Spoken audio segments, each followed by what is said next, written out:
Alright guys, so in this video, we are going to be learning how to make a rabbit snare or duck snare. It's going to be super simple, super basic, and show you how to get food on the run, so stay tuned for that.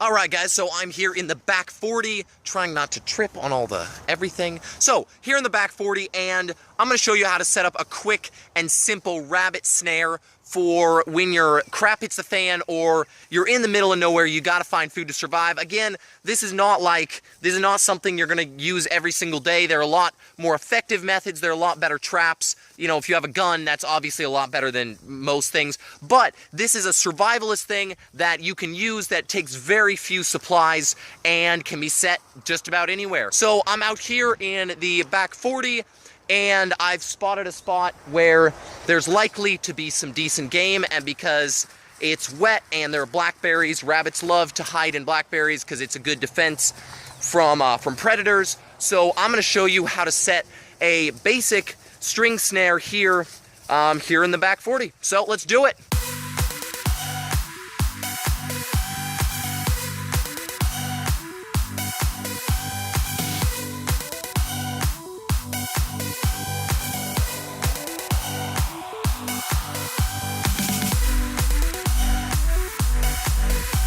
Alright guys, so once you have your stick free of twigs and stuff, and you made sure it's a green stick, what you're going to do is you're going to kind of bend it into a frame, because this is what's going to support your snare noose. So once you got it into a frame, you got two options. You can either tie the snare line off to a solid object, or you can drive the frame into the ground in such a way that an animal won't be able to pull it out.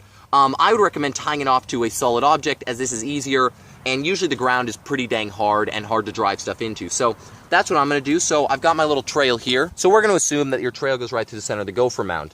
So what you're going to do is you're going to put your snare frame in the ground so it goes over the trail, and it's centered over the trail like that. It's almost like a doorway for the trail. So when the rabbit or whatever creature you're going for, squirrel, rabbit, those are the two main ones, goes through here, it'll kind of act as a doorway. So all you're going to do then is you're going to take your string. Now you can use string, fishing line, cable is the best because cable can't be chewed through. But in most survival situations, you're not going to have access to cable. You're going to have to use what you got, and you can make, the string is usually, you can usually come by string pretty easily. So what you're going to do is you're going to cut a decent length of string, off of, or get a decent length of string, I should say, and you're simply going to tie a basic overhand slip knot. I like to put it, once I've tied the knot, I like to put it on my thumb and simply pull it and see how easily it, and see that goes that tightens down real simply, real easily. So then what you're going to do, and this is why this is so beautiful, is you're simply going to, first of all, tie your snare line off to, I usually tie it off to the frame, and then I tie the frame off to another object. But you can tie it directly off to the object. It's really up to you. So I usually just tie it in whatever knot I feel like. I like double overhand because it's simple and it's fairly functional. And then what you're going to do is you're going to take your snare line and you're going to drape it loosely around the frame in such a way that it centers on the trail that the animal's going on. So if this line here is the center of the trail, your snare line is going to be just a tiny bit smaller than that. So what you want to do, kind of tuck the bottom into the dirt if possible, so that the animal won't really snare it with their foot, because that'll kind of mess things up. And then drape the top over the top of the frame. So it's going to look something like this. And what I like to do is take some soft dirt and simply cover the bottom of the snare line. And then what I like to do is close up the snare enough so that what happens is, because what these animals like to do is they like to kind of, how they get through things is they jam their head through, and then they kind of wedge their body through, and their shoulders follow. Well, what happens with the snare is when they try to jam their head through, the snare line tightens. So I've got the snare like this, so what happens is, so I would probably set it something like this. Now, and then what I would try to do is put brush on either side here to block it so they can only really go through the center. And again, these are not foolproof at all.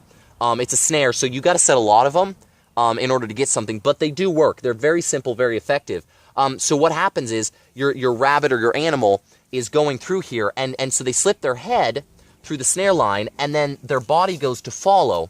And so what happens when their body, so say your head goes through here, and then your body is wider. So the body catches the snare line, and then what it does is it follows them. So say I've got it around my arm right now, so I'm the creature, I've come through this way, and my head's gone through, but my shoulders caught it, so now it's kind of resting on their back, and they don't really think about it, because they're going to think it's like they're going to think it's a tree or a branch, and then as I go out, I would normally shorten this, but as I go out, the snare line slowly tightens, but the animal doesn't understand that. So he's going to keep tugging on it because he's going to think it's going to come loose. And what it's going to do is it's going to slowly, or not so slowly, it really depends, tighten around him until it's got a noose hold around the neck like that. And see, now it's tightened around my wrist. And if I were the animal, what I'm going to start doing is tugging. So I'm going to tug the thing, the frame down, but the frame and the string is tied off to something else. Now, this isn't foolproof with a string because a few animals are going to be smart enough to chew through the string, which is why you want to use wire or a cable if you can. But a string does work because often what will happen is rabbits and squirrels are prey animals, so they freak out, they start tugging harder, which tightens the knot down, and then it comes to the point where they strangle themselves. There you go, that is how you make a rabbit snare or a game snare out of some string and a green branch you found. Hopefully you found this video helpful. Hit that subscribe button, hit that notifications button, and try it this weekend. Let me know how it goes, and yep, that's it. So have a great day, and I will see you on Monday with a new workout on how to work out in the middle of nowhere. Stay tuned.